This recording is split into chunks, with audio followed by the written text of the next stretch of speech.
here we go. The first big news that came out yesterday that kind of changed the paradigm for the NFL, changed our way of thinking about one of the biggest stories that we continue to discuss. And it's funny, too, because I'll see the feedback. Why do you guys talk about Lamar Jackson all the time? Well, let's see. There's news about Lamar Jackson every single day. There's developments in this compelling, unprecedented story every single day where you have an MVP who's still in his prime, who has been unable to negotiate without the help of an agent his long-term contract, and who is now subject to the non-exclusive franchise tag, and nobody is interested in him. Oh, and by the way, he's got his business partner trying to call these teams to stir up interest, even though Lamar Jackson is staunchly self-represented. It's the gift that keeps on giving. It's the story that keeps on evolving. And yesterday, Lamar Jackson, Christopher, finally did what he should have done a long time ago. I've been saying this for years. Hey, you want the Deshaun Watson contract? You have to mimic the Deshaun Watson experience. And that includes at some point saying to the Ravens, F you, trade me, which is what he finally did. Right. And he acknowledged that he made the request back on March 2nd. That was about a week before they applied the non-exclusive franchise tag. He's asked to be traded. The non-exclusive franchise tag gives him a way to at least work that process on his own, but this is actually very different than waiting for someone to contact you, negotiate with you, sign you to an offer sheet, wait to see if the Ravens will match it. This is actually the best move he has made while representing himself, Chris, because if the Ravens are willing to trade him, this short-circuits that whole process of guesswork. Right. Why do we want to pursue Lamar Jackson, get him to sign an offer sheet when the Ravens may match it? Because we completely disrupt our fans' expectations. We alienate our current starting quarterback. If we're the Vikings, we have to trade away Kirk Cousins before we can even sign him to an offer sheet. And then if the Ravens match it, ladies and gentlemen, starting at quarterback today for your Minnesota Vikings, Nick Mullins. So this is actually a way out of the maze. Right. If the Ravens will do it, and if they can find someone who will trade for him, this is far more effective than the franchise tag wait for an offer sheet route, if it goes anywhere. Definitely. I mean, it was, shocking news yesterday, and the fact that, he comes out and says that. I don't know if it's shocking if you're following on a day-to-day basis like we are or some of our viewers and, everybody else there. Again, it's been open for business. We know he's been calling, he's had representatives, maybe himself as well. I don't have the information on that. Been calling and talking to teams. So there's obviously been the interest there, but it changes the dynamic to what you're saying there. I think it just puts it out there a little bit more to maybe not finality, but a little bit more like, hey, I'm willing to leave here. And actually, I'm not sure if I don't want to leave here right now. I think that's what he's telling us yesterday. So that's where that changes. And then you're right, the aspect of, the two guaranteed first-round picks, the contract on top of that, will Baltimore match it? That makes things messy. To now, there's some other avenues to maybe work this thing out, that are open to discussion that I think changes this and changes the dynamics that we're talking about a little bit now. Yeah, to where, again, maybe a trade the way we see it more in during the trade deadline, or more commonly used throughout the NFL season or off season, we might see something more along those lines now. There seems like there's more options, so we'll see where it goes. But I'm not shocked. And Mike, I don't know. Does it really change anything? I don't know if it ultimately does. Are they not going to call him anymore, the Ravens, to try to work out a long-term deal? Does it totally end, right? I think it just makes more public pressure on it and maybe changes the dynamic we're talking about. But I don't know if it really changes anything in the big picture of things. A couple of hours after Lamar Jackson posted the tweet acknowledging that he did indeed ask the team to trade him on March 2nd, Ian Rappaport of NFL Media reported that as recently as last week, the Ravens and Lamar Jackson were actively negotiating. Now, I don't know how active the negotiations are when they just have fundamental disagreements on the structure of the contract and the issues that have prevented the two sides from reaching an agreement over the past 2 years, but they are continuing to talk. And a lot of it comes down to what the Ravens actually want to do. Do they want to keep him?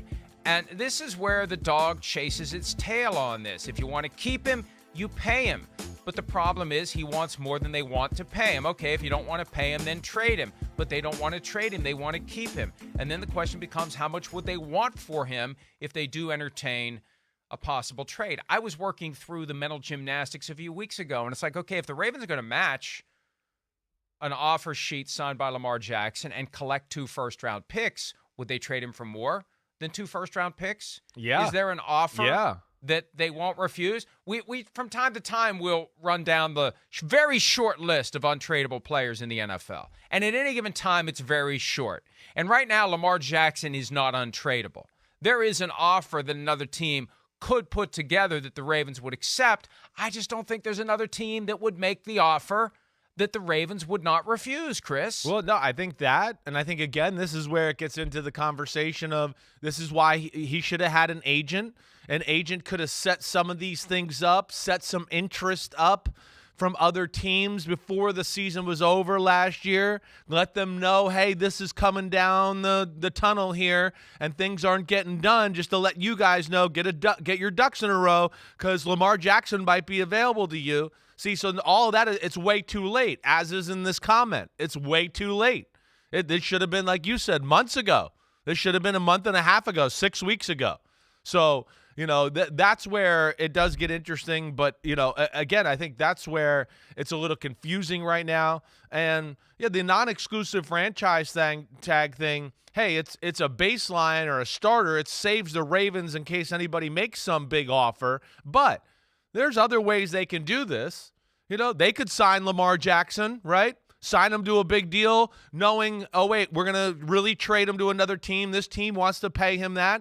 Then it takes away the whole 2 first-round thing altogether, to where if a team didn't have 2 first-round picks next year, right, they could use them down the line. So there's some other avenues here to work. But, Mike, to your main point there, yeah, I would think, if you work out outside the guidelines of non-exclusive franchise tag thing there, more than 2 first-round picks is going to be part of this conversation. It's not just going to end right there for Lamar Jackson, like you talked about to start the show, star quarterback, prime of his career. We've never seen this before. I would think the price tag is more than 2 first-round. Yeah, I definitely would. But when you're talking about a trade, you can be more creative than just 2 first-round draft picks. That's the other side of it, too. Sure. And I don't know that there's a team out there that falls into this category, Chris. But the Vikings, who keep showing up on the short list of betting favorites as the next destination for Lamar Jackson. And if you're going to short any future bet out there, that's the one to short, because he isn't playing for the Vikings. They're not going to trade. Because, look, what do you do with Kirk Cousins? You got to trade Kirk Cousins to somebody else while you're trading for Lamar Jackson. And I don't think the Ravens want Kirk Cousins, who's under contract for 1 more year. And the cap hit and at this seats point are filled. For a pre-June 1 trade, pre-June 1 trade would be crippling for the Vikings. It's $38 million to trade Kirk Cousins before June 1. Then you got to sign Lamar Jackson to a contract. See, that's the thing. You got to come up with a package that satisfies the Ravens, and you have to satisfy Lamar Jackson. Now, granted, the Browns did that last year with the Texans. The Browns gave up a massive haul of money and draft picks to get Deshaun Watson, and that deal continues to be the thing that caused this all to go haywire. And frankly, Chris, as you were explaining the situation earlier, it dawned on me, yes, he should have had an agent to lay the foundation for this, and this all should have happened a year ago. Yeah, probably a year ago. I was being nice. You're right. To give you the contract you deserve. Right. You give them, okay, because after 2020, he's eligible for a long-term deal, and he's already won an MVP award. He's earned it. You don't give him one during the 2021 season. You get to early 2022 and you say, I want out. I'm done. I've given you every chance to sign me to a long-term deal. And frankly, a year ago, if he had an agent that would have properly pushed the buttons, you know what? He might have had a seat in Miami. The seat in Miami's gone now. Mike McDaniel made it clear last night. He told the South Florida Sun-Sentinel and the Palm Beach Post in a conversation separate from yesterday's meeting where he made the crack about the coffee not being free within the Commanders organization. He said that the decision to pick up the 5th-year option on Tua absolutely takes them out of the mix for Lamar Jackson. Last year, when they were trying to get Tom Brady, actively trying to get Tom Brady. Agreed, right. And lost a first-round pick over it eventually. Right. If Lamar's in play then, whoa. He may have been a Dolphin for 2022. And can you imagine the Miami? I'm sorry, I know, two and on. Just just bear with me here. Can you imagine the Dolphins with Lamar Jackson? Are you kidding me? Too late for that now. If they had done this last year, maybe it would have happened. Yeah, this is where, again, it sounds like, we're not trying to be negative, Lamar, but yes, this is things that the agent helps with. And that's where I think, again, this whole situation gets weird here. It's not collusion by the Dolphins. The Dolphins, they saw their quarterback, who they drafted the number 5 pick in the draft, play really damn good football last year. They said, let's continue to see where this goes. Because when he played, we won games, and he played well, and we were tough to beat, and we were in the Super Bowl conversation. But that's where it's also weird, Mike, right? Because there was no setup of that. And I think ultimately, if you were in the perfect world, teams that would want Lamar Jackson are teams that are set up and ready to win right now, and just the quarterback is the only thing we're missing. And again, that's where the agent could have got on the radar of those type of particular teams we're talking about. But right now, there's no teams like that, really, right? I mean, we talk about certain teams in this conversation, and I don't know, who are the teams in the conversation that we legitimately think would bid or go after him, right? I think that's where we got to start to kind of unpack this, and I think that's where it gets interesting, and I don't know if the stars align for some of these teams who, need quarterback, but I don't know if their roster is ready for Lamar. It's like we have 55 holes on our team. So wait, we got the quarterback, but now we got 64 other holes on the team. So what's the point of getting Lamar for that? And that's where they're stuck, and that's where they didn't that's where, again, the agent would have helped to see down the road a little bit to where this thing was going to go. Later in the segment, we're going to try to find a match for Lamar Jackson. Cool. It's easier to cross them off at this point, frankly, than it is to identify them. But something else flashed in my brain as you were talking about last year and talking about teams looking for quarterbacks. Look what the Falcons did last year. They got pulled to the table by Deshaun Watson. They pissed off Matt Ryan, which ended up being a problem avoided given the way Ryan played last year. But can you imagine, Chris, if in the immediate aftermath of Watson picking the Browns, the Falcons having to trade Matt Ryan, Lamar Jackson's agent had said to the Ravens then, I want my client to be traded to the Atlanta Falcons. I mean, there would have been multiple places last year for Lamar Jackson. Yes. If this thing had been orchestrated and engineered by an agent a year ago. And I know, look, we everybody out there knows. We can stipulate that we believe Lamar should have had an agent. And this is where an agent would have come in handy last year to come up with a plan, a strategy. It's not just sit back and wait for someone to dump money in front of you and you say, that looks good to me, I'll take it, which I feel like he's been doing. Yeah. I feel like there's been this unspoken attitude, I shouldn't have to negotiate. I shouldn't have to ask you for anything. You should just offer me what I deserve. And yes, life would be a lot easier, Lamar, if all negotiations went that way. If we all just had handed to us that which we believe we deserve, there would be never a need for agents, lawyers, anyone to help us get what we want.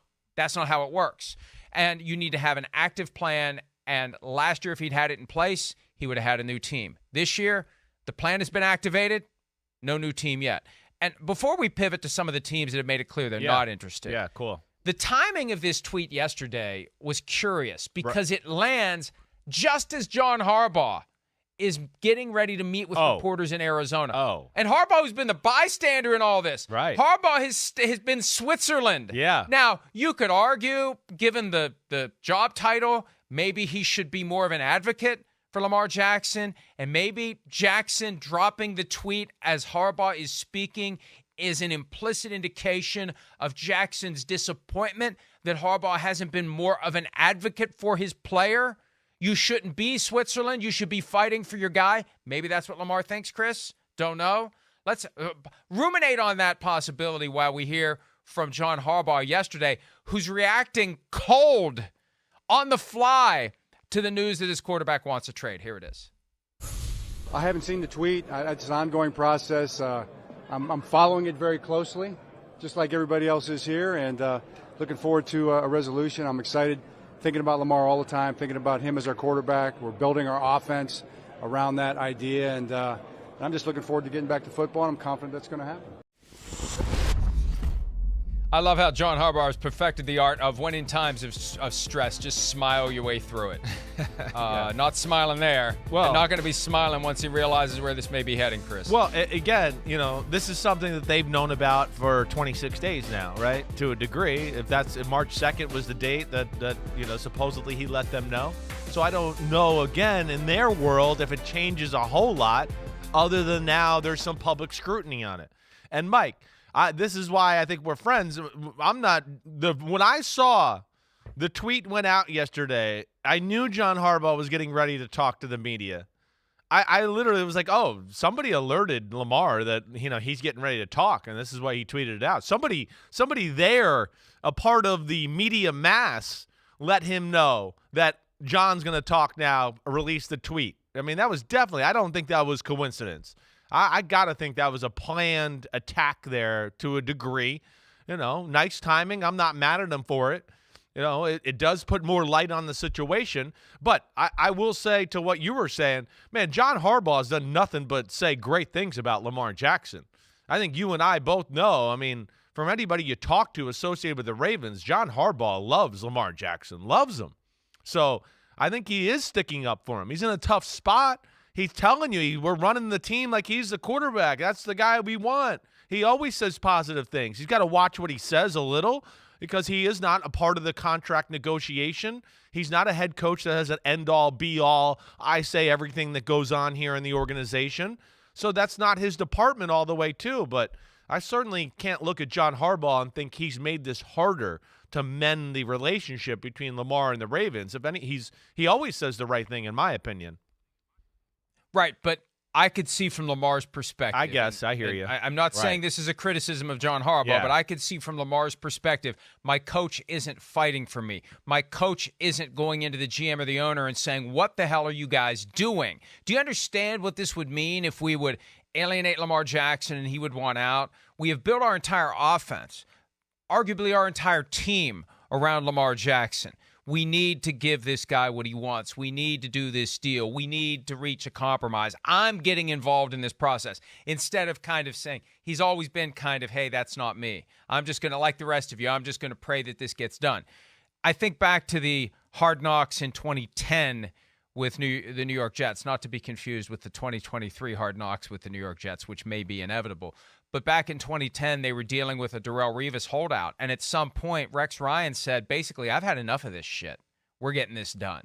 And it may be that Lamar has been hoping that Harbaugh would do it. And maybe Lamar did what he did yesterday to try to force Harbaugh to pick a side here. Whose side are you on? You can't remain Switzerland in a fight like this forever. So you're right, though. They've known about it. And the fact that they didn't say anything about it is just a further sign. Yeah. They have been careful to not piss this guy off. Exactly. They want to make it on eggshells. Right. They won't leak anything. Right. They aren't trying to mess with them. They're trying to get a deal done. Yes, that's what I was trying to say, and good for you for buttoning it up because I'm not that smart all the time. But yeah, they're very tight-lipped. None of the rumors are coming from the Baltimore Ravens or anything like that. The talk of the guy representing Lamar and all that got out because he's calling other teams in football, and those teams are like, hey, some guy that's representing Lamar called me. It wasn't the Ravens that are putting that out. They're trying to make this work. They're trying to make it work, but they don't want to give the greatest contract in the history of football to the guy. And it's not a direct, again, conspiracy against Lamar. This conspiracy was out here before Lamar. It was before Deshaun Watson. It just, again, it's where the Browns and their dysfunction, helped Deshaun Watson strike it rich. He got very fortunate in that situation. So I don't know where this goes. I don't know. We don't know if it changes anything other than that. Like we said yesterday, I feel like it just maybe puts more of a spotlight on it, a little more pressure. I don't know if this means anything gets done before the draft. It's still a crazy situation, and ultimately I think it is going to be an after-the-draft kind of move like you talked about yesterday. The Patriots are one of the teams that had been linked to Lamar Jackson. Rob Ninkovich, who played for the Patriots, was on ESPN recently, and anytime he starts throwing theories around, it's hard not to think he's getting something from someone in the building. So yesterday, Robert Kraft, when speaking to reporters, said that Meek Mill had texted Kraft a couple of days ago. Kraft was involved in getting Meek Mill out of jail a few years back. He and Michael Rubin of Fanatics, so there's a close relationship there. Meek Mill texted 3 or 4 days ago to say Lamar Jackson wants to be a Patriot. Kraft said that's Bill Belichick's decision. Belichick was asked about Lamar, and Belichick refused to go there. He refuses to ever talk about any player who's on another team, even though, as of right now, Lamar Jackson is on no team. Lamar Jackson has no contract with any team. But Belichick's always had this weird thing about the franchise tag.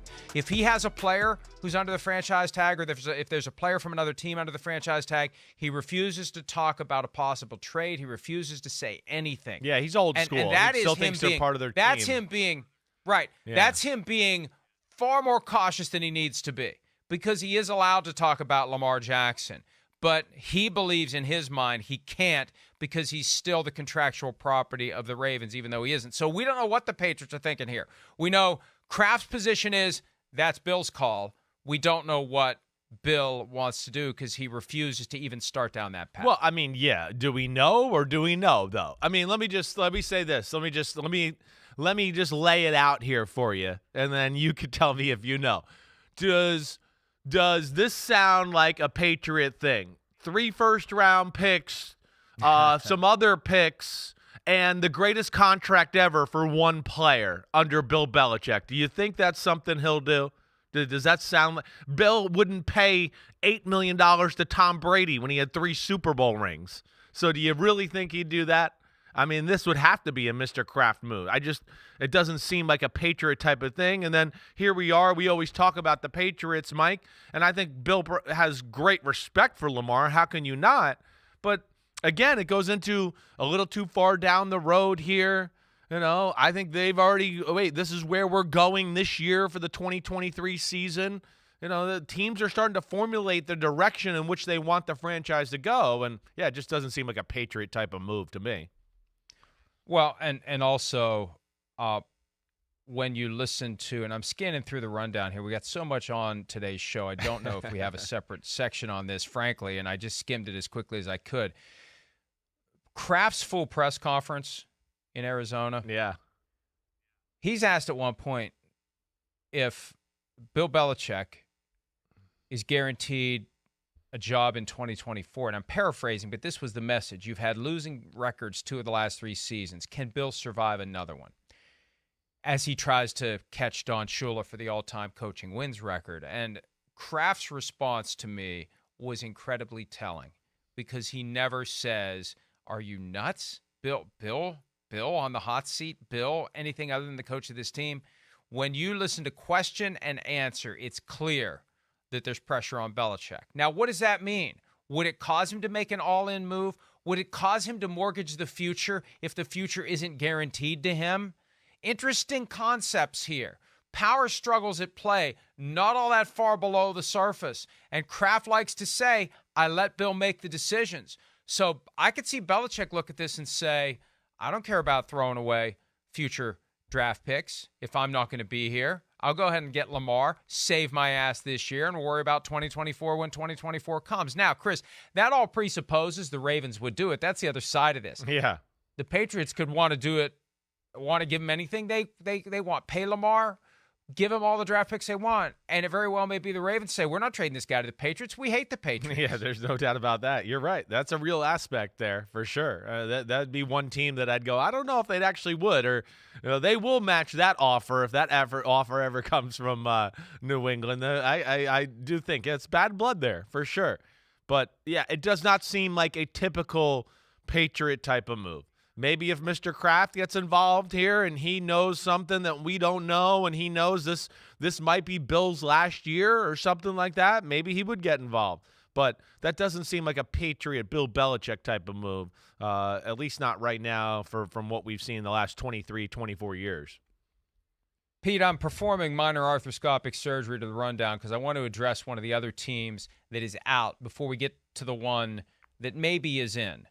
Commanders, a team that I was just reading between the tea leaves, as Chris would say, earlier in the offseason, and I thought maybe they were lurking for a shot at Lamar Jackson it didn't happen. They created some cap space just before free agency started, but then they went out and signed a bunch of other guys. And once they signed Jacoby Brissett, that was it. That was that. It's Sam Howell and Jacoby Brissett. Here's Martin Mayhew, the GM of the Commanders, yesterday, talking about the possibility of the Commanders making a run at Lamar Jackson. We probably end up making serious contract offers, having serious discussions with somewhere between 10 and 20 of those guys each year. So there are a ton of talented players that could help us, but we don't end up talking to for various reasons. And Lamar falls into that category. So bottom line, decision was made not to pursue Lamar Jackson. They are, a year after, calling every team literally, looking for a potential starter for whom they could trade, and ultimately getting Carson Wentz. Thanks for nothing, Colts. The Commanders opting to go with Sam Howell and Jacoby Brissett as number 1 and number 2, and no Lamar Jackson. So at least we can confidently scratch them off the list. As we wait for a sale to happen, there isn't going to be an acquisition of Lamar Jackson along that path. Right. Well, I will say, to your logic or pasta and meatballs or whatever, I don't think you were illogical in thinking Commanders and Lamar Jackson there. There was a lot of things that connect dots, and that would be, again, kind of how we talked about earlier in the segment, one of those teams where we talk about, wait, they got a lot of the pieces you want, and really the quarterbacks, they fit a lot of those things. So I think that's, it made sense. They're not that far off, as we've seen. I mean, there's some talented big-time players on both sides of the ball. Yeah, the O-line's got to get a little bit better. They got to get a few people in the secondary, and there's, some finishing touches here and there. But, from everything we've discussed, no quarterback, team doesn't have a ton of holes, kind of ready right now. All that made sense for Lamar. But obviously, they have their reasons. I don't know what they are. I am, interested. I guess they see real potential in Sam Howell off of one game. But, yeah, I'm kind of surprised that they've been so adamant about not being in the conversation with Lamar Jackson. And it could be as simple as Dan Snyder is potentially so petty that he doesn't want the next owner of the team to have Lamar Jackson and instantly become a contender, even though Snyder could take the credit for bringing in Lamar Jackson on his way out the door. He still doesn't want to see the next owner do well. That's just a spitball what about theory. Mike, it's not a statement of fact. Please don't sue me. I'm just saying, is there a chance he's so petty that he wants to make sure the next owner can instantly have a great team and get all the glory that goes along with it? I mean, I hear you, Mike. That, or would and you correct me here because I'm not sure. Or maybe he doesn't, just doesn't want to write a $1 million check, $100 million check to a guy for going I'm only going to be here for 4 months, but I got to write you a $100 million check and then I'm out of here. Well, I don't know. You do what they did with the other free agent contracts. You make the first installment on the signing bonus due May 12th. Yeah, that was one of the facts that came out last week. Yeah. Everybody they signed, they broke precedent and they delayed the first installment of the signing bonus until May 12th. So that tells you they're thinking that come May 12th, it's not going to be somebody Dan else's Snyder's problem. bill to pay. Right. Gotcha. Yeah, you're sticking somebody else with the price tag for the guy that you brought in. Okay, let's talk about one of the teams, and so far the only team where we seem to have, and there's two sides of this, football operations and ownership. It's like turning the keys, right? Each side has a key that has to turn to activate the launch code. You have to have football operation on board and ownership. Let's start with the football operation of the Indianapolis Colts. Chris Ballard, GM of the team. New coach Shane Steichen probably would not complain about having Lamar Jackson, given that he got the job having a similar skill set in Jalen Hurts, a quarterback who can throw, a quarterback who can run, a quarterback who is an MVP candidate, a quarterback who at times is unstoppable. Steichen would not veto the possibility of getting Lamar Jackson. Ballard's the one who's making that call. Here's what he said yesterday via Stephen Holder of ESPN. Anytime a special player is available, which Lamar is, you've got to do the work. I'm not going to get into deep discussions on where it's at or what we're doing or what we might do, but what I'll tell you is he's a really good player, really special player. You never know how any of this will work out, but I think anytime at that position we have a chance to acquire a guy, you've got to do your work on it and see if it's doable. Sometimes it is, sometimes it is not. The reality here for the Colts is they have the 4th overall pick, and this is one of those where in lieu of signing him to an offer sheet and giving up 2 first-round picks, you can go to the Ravens and say, hey, look, we're not floating around at 24 with our first-round pick for this year. We've got the 4th overall pick. That's a much more valuable pick than if someone in the 20s would sign him to an offer sheet. Right. And you get low pick this year, probably low pick next year. Yeah, because right. Lamar's not going to make that team worse than they were this year. So how about the 4th overall pick? How about just that? How about that as a starter? First, we'll give you our first-round pick, 4th overall for Lamar Jackson. If you're the Ravens, you got to at least think about it. You can go out and draft a replacement for Lamar Jackson. Boom, right away you can take Anthony Richardson at 4, unless you get leapfrogged by the team that moves up to number 3 with the Cardinals. But still, you could start at the 4th overall pick and then add on some other stuff and get a deal done.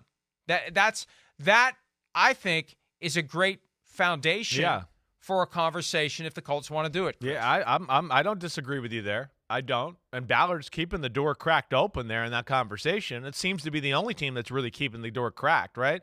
Atlanta, we'll hit on them a little bit, but they're one team I look at to go, why not them? But like we have the Colts thing here, there's some interesting stuff. I don't think just the 4 pick would get it done. Maybe some other ones next year, a 2nd rounder or a 3rd rounder, whatever. But I think you're right in a starting point. I've always been one and have said publicly, I do wonder if the Ravens might just go, hey, the hell with the Lamar thing. We're going to draft Anthony Richardson and just kind of do it all over again. And we'll just continue down that road and we'll develop them. So your theory there, I don't think is crazy. The Colts, they're in a weird spot. They got to figure out what they want to do. I'm just trying to unpack this too here with the viewers and you and everybody. One, what offense do they want to run? I mean, like we talked about, Shane Steichen, yeah, we saw what he did with Jalen Hurts, but that's not the offense that he kind of made his name, with in the NFL. He was more of drop back pass, creative, aggressive down the field. It's why they were involved in Philadelphia trying to find some pocket passing quarterbacks through trade. They wanted to run that offense. So what's Steichen want to do there? Right? That's a big part of this process. And then I think the evaluation of the quarterbacks and through the draft and all that is probably another huge piece of this puzzle, where they might not have all their ducks in a row as far as how they feel about all the quarterbacks in the draft yet. So they're trying to kind of get a feel there. As it stands right now, though, they're not getting C.J. Stroud or Bryce Young. So that's off the board. So now how comfortable are you with Will Levis, Anthony Richardson, Hendon Hooker, right? That route. So that's where they got to gauge value, what they want to do, future, where they want the team to go. And those are some pretty in-depth decisions as far as your future goes if you're the Colts. The other side of the coin in Indianapolis, what does ownership think? Jim Irsay, speaking with Stephen Holder, said that with Lamar Jackson, Irsay was emphatic the money is not a problem. Now, Irsay also said separately, Zach Kiefer of The Athletic has this, that Irsay doesn't like fully guaranteed contracts, but the money isn't a problem. The issue via Holder's conversation with Irsay is the draft capital and compensation it would take to get Lamar. Now, Holder's conversation with Irsay didn't get into fully guaranteed contracts. Zach Kiefer heard something from Irsay that pointed to Irsay not being a firm believer in a fully guaranteed contract. And again, Ken Francis was telling teams last week, Lamar doesn't want a fully guaranteed contract. It may be a matter of semantics. The amount of fully guaranteed money he wants may be so much that it's essentially fully guaranteed because it's $200 million with another $100 million non-guaranteed on top of it. Regardless, Irsay isn't ruling it out.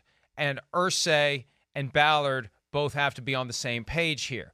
Now, again, would the Ravens trade Lamar Jackson to the guy who owns the team that absconded in the night, I believe, 39 years ago today? Is it today? I believe it was March 28th. That's amazing. I think it may have been. So would they do that? Who are they less likely to trade him to? The Patriots, who they hate, or the Colts, who used to be in Baltimore, who they still hate 40 years later? The Patriots. So I think they hate them more. But if it's your best option, right? And maybe, and this is where having an agent, and if the Ravens are willing to do it, you can bring multiple teams to the table.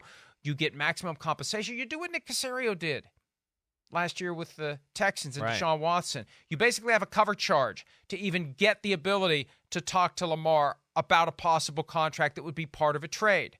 Here's what we want. Once you satisfy us, you go figure it out with Lamar as to which team is going to sign him. Patriots, Colts, whoever else. Well, yeah, you're exactly right. And again, we didn't get to dive into this a little bit, but that's where, the trade compensation and the non-exclusive franchise tag thing of 2 first-round picks and all of that, that's where hey, Deshaun Watson, we got a guideline there about, what did we trade for a guy that's an awesome quarterback that's in his prime? And what was the details there last year, Mike? 3 first-rounders? What else was it? A second rounder, another one down the road there, right? I know the 4th pick of the draft changes that a little bit, but that's where, again, I think the compensation to what Jim Irsay's saying through Stephen Holder there, that's what's scary. A team, again, that we talked about earlier this week or last week, Mike, maybe I'm wrong there, where I'm not so sure the shelf life of the team that we've seen the last few years might not be coming to an end, and they might need to kind of refurbish and replenish their roster here. And, okay, we've got Lamar, we got a new head coach.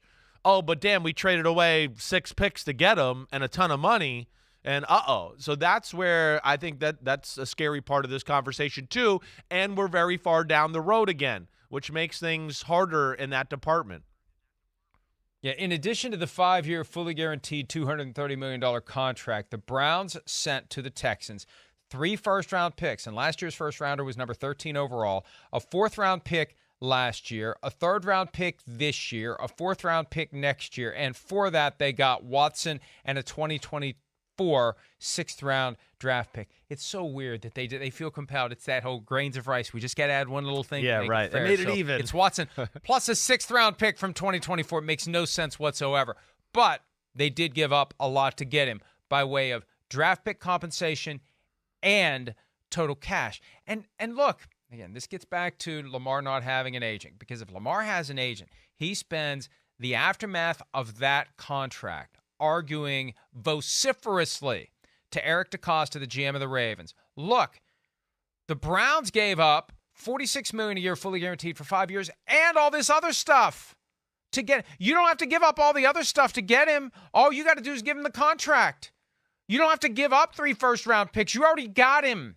So the Browns gave up all that stuff just for the privilege of giving him $46 million a year fully guaranteed for 5 years. Are you kidding me? And Lamar Jackson doesn't have a single lawsuit, much less 25 pending against him. This is where, and if you're not going to do it now, Eric, now is when you trade him. This is your chance. This is your time. The market's been set. Here we are. Everything the Browns gave up for Deshaun Watson, and all we want is the contract. You can keep your first-round picks. You don't need to move those. And if you're not going to give us that, now's the time to go out and get the Deshaun Watson haul from the Falcons or somebody else that wants Lamar Jackson. Call the Dolphins. Call the Panthers. Call the Saints. Call anyone. And send Lamar to a place where he can get the contract he would have gotten from the Browns. That's, again, another example of why the ship sailed a year ago on Lamar not having an agent and having it prevent him from getting the thing that he has wanted so badly since. Yeah, definitely. I think you add that, and then you add on a style of play. You add on injuries, and we've missed the last 2 Decembers. We add on what I told you about, last week. I talked to a team that, one of the things that bothered them about Lamar was how much practice time he's missed over the last few years. So you have all that, okay, all of those issues, let alone, too, people are more scared about the long-term viability of Lamar Jackson than they were of Deshaun Watson, because Watson's not as dependent on his legs, and he's a pretty clean pocket passer who wants to play the game that way. So those things go against Lamar there in that department, too. That's where it's different. And, again, I don't know where it goes. But, hey, the Colts, they're obviously thinking about it. They haven't slammed the door here. But after that's, again, Mike, where we get in this conversation of, like, after that, who else is there? Atlanta's the only team I look at that makes sense again. But they don't seem to be flirting or leaving the door open in this conversation. So, as it stands right now, it seems Colts are bust, really, for Lamar Jackson. Well, the odds makers have the Colts as the favorite, followed by the Patriots, the Falcons, the Buccaneers for some reason, the Jets. No way. No. We'll talk about the Jets. No, that's not happening. The Panthers, the Commanders and the Titans. Now, I mean, there's been no. That's the thing. But Peter King wrote yesterday in Football Morning in America. He had been in Arizona for a day. There'd been crickets on Lamar Jackson. No, there's nothing. You know, and this is how it works, folks. I mean, I know that you people out there, some of you think that all we do is like make stuff up and sit around and come up with clickbait and hot takes. When you're in this business and you have relationships with people who work for the teams, whether they're in the front office, whether they're on the coaching staff, whether they're in ownership, whatever the case may be, you get involved in conversations. And when teams are thinking about fairly big moves, they talk to the people they know in the media. They want to get an idea of what the reaction is going to be. They want to see what we think. They actually at times, believe it or not, they actually want to know what we think. Oh, definitely. And when Peter, one of the most respected and esteemed reporters out there, has been doing it, he started the same year the Colts absconded from Baltimore to Indianapolis in 1984. He was a beat writer covering the Cincinnati Bengals for the Inquirer. He's been doing it for almost 40 freaking years. People want to know what he thinks. And when he's out there and nobody's saying jack diddly poo to him about Lamar Jackson, you come to the conclusion, ain't nobody interested in Lamar Jackson. That's Mike. I mean, that's, again, you know, to share a little part of our life outside of the show, right? That's kind of what I went on last week. What was that, early last week? And you or I were texting, and I was like, I'm gonna call around. Because I'm like, I got to the point where I was like, I'm just, all we hear is Lamar, but I've never heard anything tangible from anybody that I respect in the NFL about Lamar. It is crickets. So I started to call around, you know. Hey, have you actually talked to Lamar? Has he reached out? You can't find anything. Then you start to find out about the representation that had been calling a little bit for him with certain teams and gauging their interest, not negotiating, just gauging interest, getting it going, all right? But, yeah, that's where it's odd. It is weird. And, again, that's where you can get into representation or him not being able to get the word out or get messages out the right way, get publicity and momentum behind him, have all been hurt in this situation. And that's where it's unfortunate for Lamar. So, I mean, the bottom line is, with no one out there even floating the trial balloon, even saying what if, what would you think if we do? There's nothing other than the Colts and maybe the Patriots.